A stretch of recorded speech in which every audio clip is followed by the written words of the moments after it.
Discuss Shigella that is responsible for causing Shigellosis. It is a gram-negative, non-motile, non-spore forming bacillus. Gram-negative, non-motile, non-spore forming. It belongs to Enterobacteriaceae family of gram-negative bacteria and it causes bacillary dysentery. Dysentery is diarrhea plus blood in the stools. So it is dysentery. Classification. The most severe form of Shigella is Shigella dysentery. This is a group A Shigella and it causes most severe disease. Other are Shigella flexneri, common in developing countries, and Shigella boydii, less common. Shigella sonnei, predominant in developed countries. But these cause less severe disease as compared to Shigella dysentery, which causes most severe disease. Morphology. As I have told you, this is a gram-negative rod-shaped bacterium and it is non-motile. It has no flagella. It is a facultative anaerobe.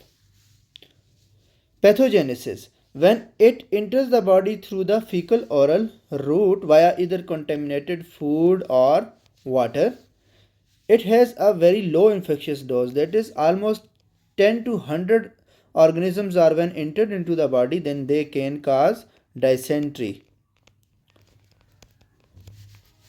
So when they enter the intestine, they invade the intestinal epithelial cells, particularly M cells, and when these cells are invaded, then there is spread of the bacterium from cell to cell through actin polymerization and it produces a toxin. This toxin is called Shiga toxin.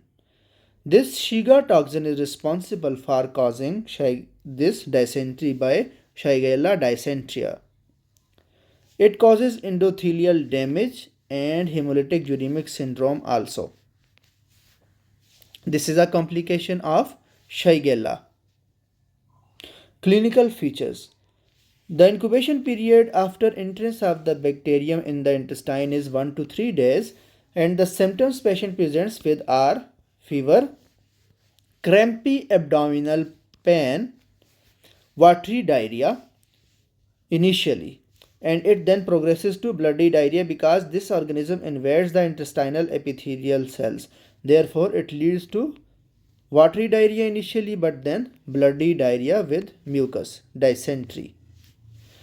Patient has tenesmus. Tenesmus means there is painful straining.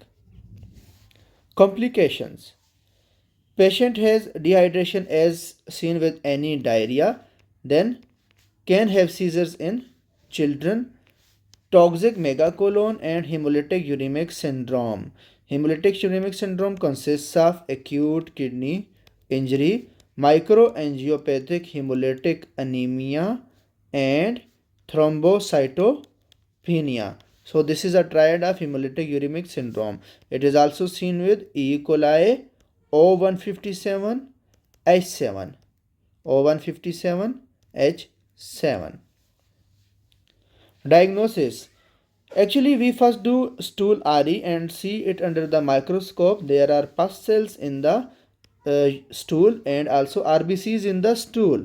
Then we go for stool culture. Stool culture is gold standard for the diagnosis because we still don't know either it is Shigella, either it is Salmonella, either it is Campylobacter or either it is amoeba because these all can cause similar type of illness, that is crampy abdominal pain, nausea, vomiting and dysentery. So these organisms can also cause these features. Therefore, stool culture is important for the diagnosis of the organism.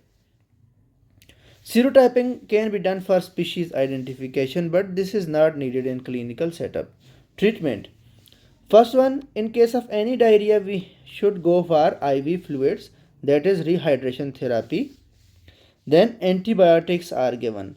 Ciprofloxacin or levofloxacin, these are fluoroquinolones, are the therapy of choice. This is ciprofloxacin is given as 500 milligram per oral BD for 3 days. Azithromycin can also be given. And anti-motility agents like quakes in the peripheries give these anti-motility agents for diarrhea. Actually, it improves diarrhea but increases the chances of bacteremia because loperamide is a drug that decreases the motility of intestine. And when motility of intestine is decreased, then the infectious agent stays more inside the intestine. Prevention: safe water and food hygiene, as it is transmitted through fecal oral route, proper sanitation and hand washing, and there is no effective vaccine for Shigella. Key points. First one is there is a very low infectious dose. 10 organisms if enter into your intestine can lead to dysentery. Shiga toxin is responsible for systemic complications like hemolytic uremic syndrome, reactive arthritis, reactive arthritis. So, prompt rehydration and appropriate antibiotics reduce morbidity. Antibiotic is mostly fluoroquinolones like ciprofloxacin. So, this is all about shigellosis.